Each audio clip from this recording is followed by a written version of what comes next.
I like to say one thing to everyone. Welcome to Screen Thing.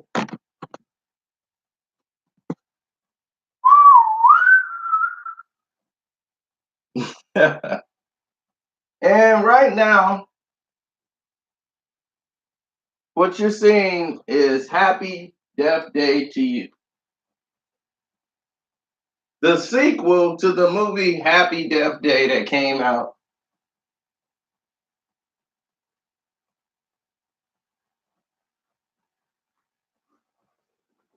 That was kind of a looping situation with a time loop movie.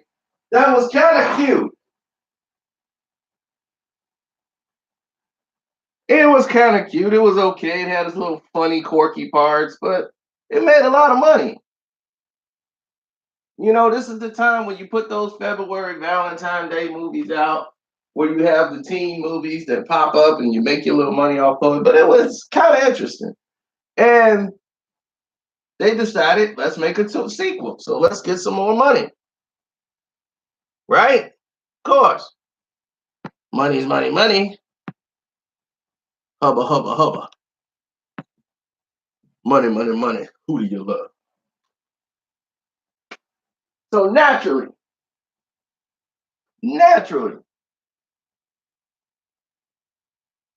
the sequels, when it's always a money grab,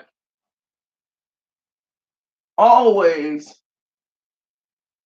seemingly destroys what you like about the original.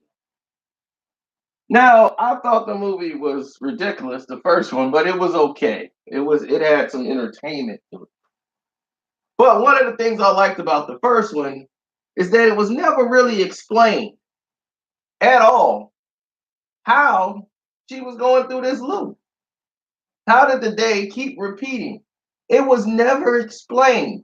And that was one of the greatest things about that movie, that they didn't explain it. It just happened. And once she fixed it, it was done. So the mystery of that was the cool thing about it. You didn't know why it was happening, but it just happened. The loop was happening. In the movie, you were caught into it and you didn't quite worry about it. You were caught into the story. Here they try to explain why there is this loop. Apparently, the stupid roommate that he had has got some type of brainwave thing that created this time loop, the reason why she got stuck in it in the first place. So now it's happening to him, and now it's getting confusing, and it's like a bad episode of The Flash where it's just time loop crazy that you can't even follow. But since I watched The Flash, I was able to follow this, and it's like they watched The Flash too and decided, hey, this will work for us. No, it did not. This movie becomes so colluded with her being caught in a multiverse and stuck in another time loop that's not the same as the original first movie we saw. It's a ripple now. Now it's different because she went back into this loop. Things have changed. I won't tell you what these events are. You'll have to watch the movie to get there. They did have some scenes where there was a lot of heart into the meaning of it, but it was kind of like forced and shoved in there in the moment of a complete dead space of wasted time. And I'm just like, oh my gosh, this is not good. So the way they did it was just kind of ridiculous the way they went about doing it. And I give the movie 2 stars for a 10. So out of four, I'll give it 2 stars. It's watchable, but you're not gonna want to watch it again. Um, the characters are, it is what it is, man. It's one of these movies where at the end you're not even surprised. It's who you thought it was all the way. It's no surprise who the killer was or any of this stuff. It's like you could have made this movie 5 minutes long.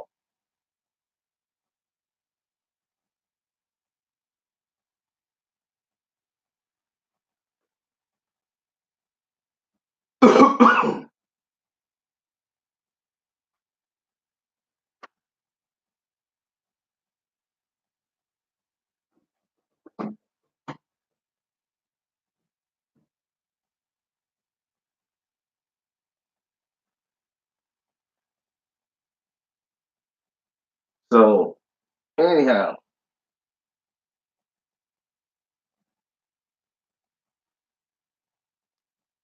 I don't want to tell anything about the movie any more than what it is. Have you seen the first one? Is anybody out there seen the first one?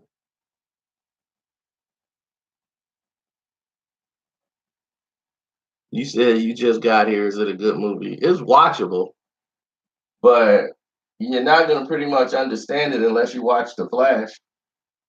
You watch The Flash, then yeah, you might understand it.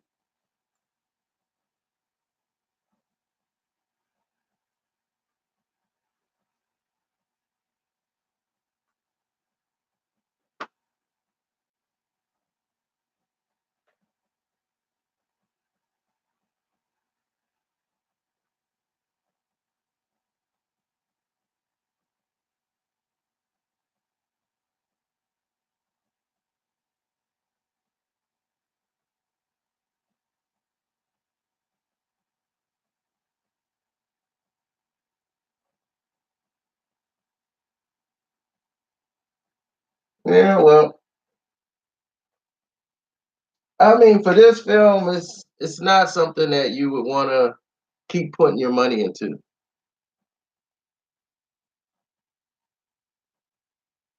No, not really.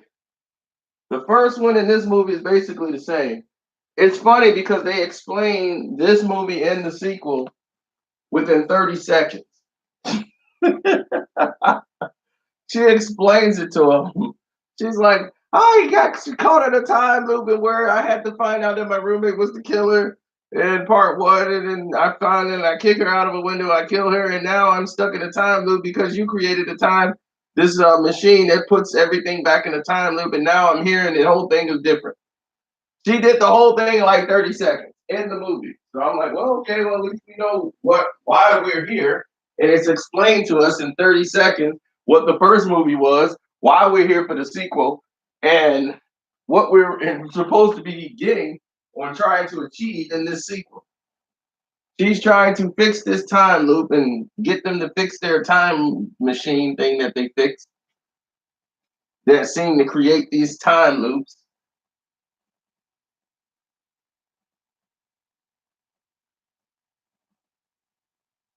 And the preview is a complete lie. The trailer is a lie. In the trailer, it made it look like, oh, this the killer's coming after all of us now. That is a lie. I'm here to tell you flat out right now, that is a lie. The killer's not after all of them. Not at all. This was never the kill. It is such a beat. It's like they had one script. Somebody said, I want to go in this direction. And they stopped halfway through it and said, that's dumb. We're gonna change it up. We're gonna do it this way. The killer was not after all of them. And I'm like, wait a minute. And the trailer said the killer was after all of them now. What happened?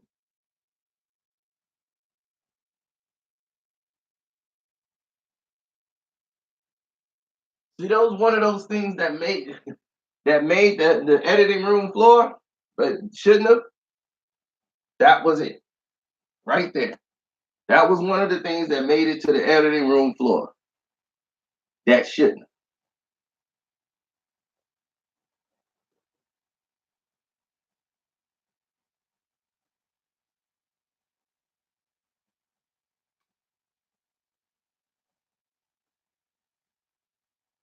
You know, nothing pisses you off more than you putting your phone on your charger and it's not all the way on the charger. And you didn't let an hour go past and you think your phone is fully charged and you come back and it's still on zero. Yeah, I'm that kind of pissed.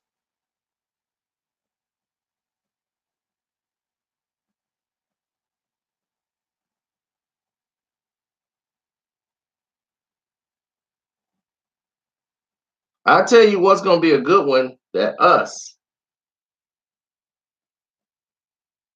Invasion of the Body Snatchers meets The Shining. That should be pretty good. But anyway, thanks for following Screen Fiend. You can watch this film if you saw the first one and you want to get closure. But should there be a third? Absolutely hell no. End this now.